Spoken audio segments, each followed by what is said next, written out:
Right, so the kingdom is already broken in. John chapter 3, verse 3 and verse 5 said, "Very truly I tell you, no one can see the kingdom of God unless they're born again. No one can enter the kingdom of God unless they're born of water and of the Spirit." What does that mean? The kingdom mentality is the first point is that the kingdom has already broken in. There's a wonderful way of putting it. Jesus said, you notice that no one can see the kingdom of God unless they're born again.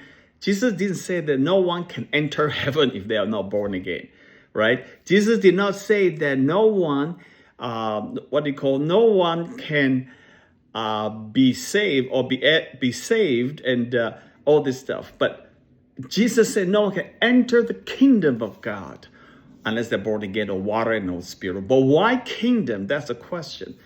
The kingdom is so important in Jesus' terminology, Jesus' doctrinal proclamation, because the definition of the kingdom, very briefly here, is the kingdom of God's. The kingdom is God's saving and transforming reign. Don Carson. The kingdom of God is God's saving and transforming reign. If the way of doing the kingdom does not transform us, there is no salvation. Salvation is going to be real, okay?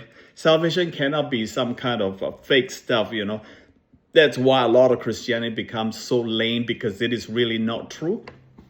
Not genuine, not sincere experiencing that. So people need to know that transforming. If you don't transform my heart, what is the point? How do I exactly go to heaven? Even if I go to heaven, I am not transformed, it is not much of a good use. Okay, so that's why we are all about genuine kingdom of God. There is no transformation without the kingdom of God. All right, so let's be clear. You know why? The kingdom means the king.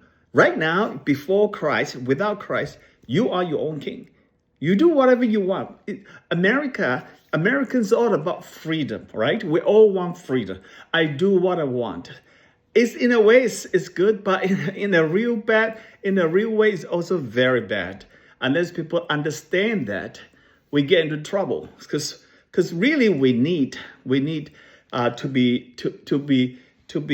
really be transformed, to be willing to submit. Okay.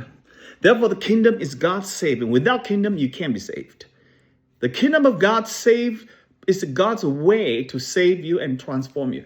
Jesus teaches that God's reign has already been inaugurated in himself.